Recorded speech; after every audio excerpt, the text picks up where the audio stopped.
আধিপত্য যেটা একটি জায়গাতেই, সেখানেই বিপন্ন। সুতরাং তৃণমূল কংগ্রেস পশ্চিমবাংলার অস্তিত্ব বিপন্ন মানেই হচ্ছে তৃণমূল কংগ্রেসের সার্বিক অস্তিত্ব বিপন্ন। এখন আমার প্রশ্নটা অন্য জায়গায়।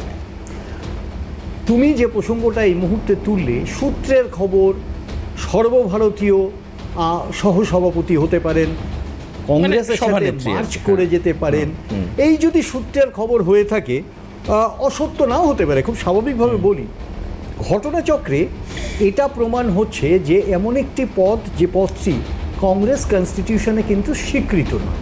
অর্থাৎ ভাইস প্রেসিডেন্ট, অনেকেই জানেন বা অনেকেই জানেন না, ভাইস প্রেসিডেন্ট কংগ্রেস স্ট্রাকচারে স্বীকৃত নয়। কংগ্রেসের এটা আমরা একটা অনারারি পোস্ট বলি। ইনফ্যাক্ট এটা শুরু হয় 1985-86 অর্জুন সিংকে দিয়ে সর্বভারতীয় সহসভাপতির পদ। আচ্ছা, পরে জিতেন্দ্র প্রসাদও আসেন, সিনিয়র জিতেন্দ্র প্রসাদও। তো এই ঘটনার পরিপ্রেক্ষিতে আমরা একটা কথা বলতে পারি যে যদি কোনো রাজনৈতিক নেতা বা নেত্রী কংগ্রেসের কাছে সাহায্য চান বা সারেন্ডার করেন, ইন আ সেন্স, আজকে মমতা বন্দ্যোপাধ্যায়ের অস্তিত্ব বিপন্নের কারণে এটা প্রমাণিত সত্য, কংগ্রেসের কাছে মমতা বন্দ্যোপাধ্যায়কে আত্মসমর্পণ করতে হচ্ছে। এখন প্রশ্নটা হচ্ছে যে পশ্চিমবাংলার কংগ্রেস আলাদাভাবে কিছু দেখছে কিনা তা নয়, ভারতবর্ষের কংগ্রেস কেন মমতা বন্দ্যোপাধ্যায়কে যদি কখনো দলের সাথে মার্চ করতে বলেন, তাহলে এই প্রশ্নটা একই জায়গাতে থাকবে যে পশ্চিমবাংলায় কংগ্রেস ভেঙে 28 বছর আগে, অর্থাৎ 336 মাস আগে যে দলটি তৈরি হয়েছিল, আজকে 335 মাসের পরে, অর্থাৎ এই 35-36 এই এক মাসের মধ্যে দলের অবস্থা কোথায়, অর্থাৎ দলের অস্তিত্ব কোথায়, এটা নিয়ে কোনো সন্দেহ নেই। আমরা বাংলার পক্ষ থেকে যে প্রসঙ্গগুলো বিশেষভাবে বলতে চাই, 15 বছর পশ্চিমবাংলার শাসনে মমতা বন্দ্যোপাধ্যায়ের নেতৃত্বে আমরা দীর্ঘ সময় বলে এসেছি, পশ্চিমবাংলায় যে দুর্নীতি, স্বজনপোষণ বা বিভিন্ন ক্ষেত্রে অনৈতিকতাগুলো ঘটেছে এবং তার সাথে বেকারিত্ব, বেকারদের বঞ্চিত করা ইত্যাদি যে ঘটনাগুলো ঘটেছে, আমাদের অবস্থান সেখান থেকে সরছে না কোনো অবস্থাতে। তার কারণ এটা একটা ঐতিহাসিক দলিল। ঠিক তেমনভাবে আমরা এই কথাটাও বলতে পারি যে আজকে পশ্চিমবাংলার যে অবস্থান কংগ্রেসের পক্ষ থেকে, তাতে একটা জিনিস আমরা বারবার বলি যে মমতা বন্দ্যোপাধ্যায়ের সাথে তৃণমূল কংগ্রেসের একটা বড় ব্যাপক একটা সংখ্যক বেরিয়ে গেছে, যারা পরিষদীয় এবং যারা সংসদীয় দলে আছেন। এখন প্রশ্নটা আরও গুরুতর, সেটা হচ্ছে যে যখন মমতা বন্দ্যোপাধ্যায় চাইছেন কংগ্রেসের সাথে মার্চ করার, ঠিক উল্টো দিকে দাঁড়িয়ে কিন্তু মমতা বন্দ্যোপাধ্যায়ের দলেরই তথাকথিত তার সিম্বলে, তার মুখোবয়বকে ব্যবহার করে যারা জিতে এসছেন, তারা কিন্তু কোনো নির্দিষ্ট দল বা এজেন্সি বা সরকারের প্রচ্ছন্ন মদতে তারা কিন্তু তৃণমূল কংগ্রেসকে স্প্লিট করেছেন। যদি এই প্রসঙ্গে আসি, 80টা বিধায়ক, যেখানে 77টা বিধায়ক নিয়ে গত 21-এ নির্বাচনে বিজেপি ছিলেন মুখ্য প্রধান বিরোধী দল, ঠিক সেখানে দাঁড়িয়ে আজকে মমতা বন্দ্যোপাধ্যায়ের 80 জন বিধায়ক তো 3টে বেশি। তথাপি এটা ভাঙলো কেন, এটা একটা বড় প্রশ্ন। এবং কারা ভাঙলো, কেন ভাঙলো, সেটা আরেকটি প্রশ্ন। সবথেকে বৃহত্তর প্রশ্ন হচ্ছে অপোজিশন নিজেরা তো জিতে এসছেন। আমি বিশেষভাবে তোমাকে এই প্রসঙ্গে বলি, এখানে মূল কারণ নিহিত আছে কেন মমতা বন্দ্যোপাধ্যায়কে সারেন্ডার করতে হয়েছে বা হচ্ছে, অ্যাটলিস্ট আপিল স্তরে। আমি এখনও স্বীকৃত খবর তোমাকে দিতে পারবো না, কিন্তু ঘটনাচক্রে যখন মধ্যপ্রদেশে কংগ্রেসকে ভাঙা হয়, তখন ছিল পাওয়ার টুয়ার্ডস গেম, কীভাবে পাওয়ারের দিকে এগোনো যায়।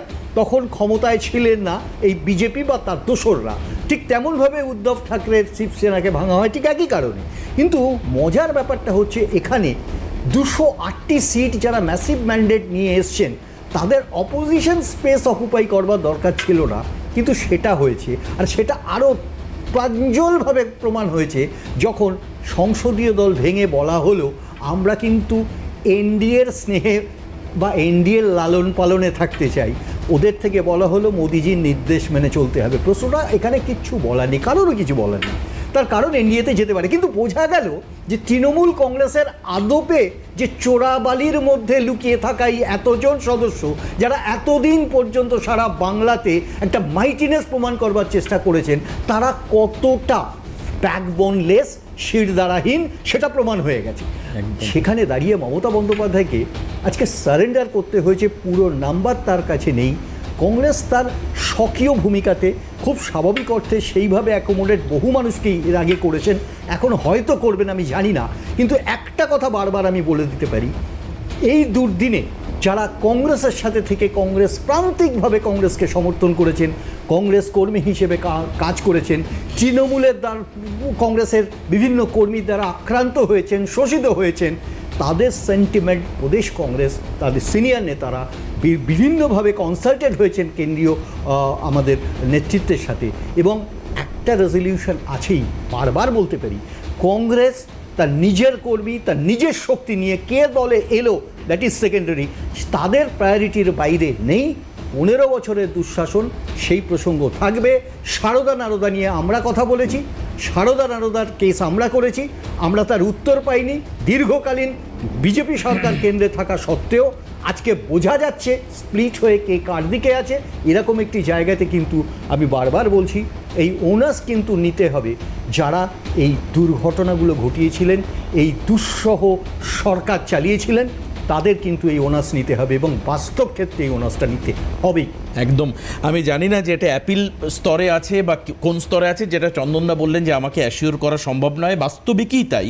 কিন্তু যে রেজলিউশন এর কথা চন্দনদা বলছেন, যদি সেন্ট্রাল কংগ্রেস এই সিদ্ধান্তই নেন যে মমতা বন্দ্যোপাধ্যায় কংগ্রেসে যুক্ত হবেন, তাহলে কিন্তু চন্দনদার এটা নিশ্চিতভাবে অস্বীকার করার কোনো জায়গা থাকলো না যে এই রাজ্যে যে কংগ্রেস কর্মীরা দিনের পর দিন আক্রান্ত হয়েছেন, মমতা বন্দ্যোপাধ্যায় তৃণমূল কংগ্রেসে ক্ষমতায় আসার পর যেভাবে কংগ্রেসের পার্টি অফিসগুলোকে বন্ধ করেছেন, কংগ্রেস দলটাকে টুকরো টুকরো করে ভেঙেছেন যাতে এই রাজ্যে কংগ্রেসের কোনো অস্তিত্ব না থাকে, তার জবাব কে দেবে? তাহলে তার উত্তরটা কি পাওয়া থাকলো? এটা চন্দনদার কাছে সেন্ট্রাল কমান্ডকে মাথায় রেখে রাজ্যের একজন কংগ্রেস নেতা প্রবক্তা হিসাবে খানিকটা যেন গিলতে হচ্ছে, চেষ্টা করতে হচ্ছে, গলার কাছে আটকে নেই তো, এটা সব থেকে বড় প্রশ্ন। কিন্তু চন্দনদা আরেকটা জায়গায় বলছেন যে মমতা বন্দ্যোপাধ্যায়ের মুখ দেখিয়ে যারা ক্ষমতায় আসলো, মমতা বন্দ্যোপাধ্যায় নিজেই হেরেছেন, তার মুখের কি আর খুব গুরুত্ব ছিল? এটা একটা যেমন প্রশ্ন। অন্যদিকে আবার এটাও প্রশ্ন যে চন্দনদা বলছেন যে কার লালসায় 208টি আসন পাওয়া সত্ত্বেও বিধানসভায় কি করে অপোজিশনকে ভাঙালেন, ইত্যাদি ইত্যাদি অনেক প্রশ্ন আসছে। কিন্তু প্রশ্ন হচ্ছে, এই যে সাংসদরা, বিধায়করা ক্ষমতার অলিন্দে থাকতে থাকতে এতটাই ক্ষমতা কেন্দ্রিক হয়ে গিয়েছিলেন, বিজেপি 77টি বিধায়ক নিয়ে বিরোধিতা করতে পারলেও এরা বিরোধী আসনে বসতেই নারাজ। এরা ক্ষমতার অলিন্দে থাকতে চায়, লিড করতে চায়। তাই বিজেপি চাক বা না যাক, তারা হয়তো নিজেরা উইলিংলি বলছেন আমরা এনডিএর সঙ্গে থাকবো, আমরা ক্ষমতার অলিন্দে থাকবো। কাকলি ঘোষ দস্তিদার বলছেন যে আমাকে আরজি করের ঘটনা নাড়া দিয়ে গেছে। কই, আরজি করের ঘটনার পরে তো তিনি সে কথা বলেননি। আজকে যারা দল ছেড়ে বেরিয়ে আসছেন তারা আজকে বেরোচ্ছেন। কই তৃণমূল কংগ্রেসের কেউ যেদিন 26,000 লোকের চাকরি গেল শিক্ষকের, সেদিন তো তারা দলের নৈতিকতার প্রশ্নে দল ছেড়ে বেরিয়ে আসেননি। আমার উপাসনার কাছে এই প্রশ্ন থাকবে। কিন্তু এই বিরতির পরে ফিরে এসে আমার দীপঙ্করদার কাছে প্রশ্ন যে সত্যি কি বিরোধী শূন্য করে দেওয়ার রাজনীতি এটাকে কিভাবে দেখছেন?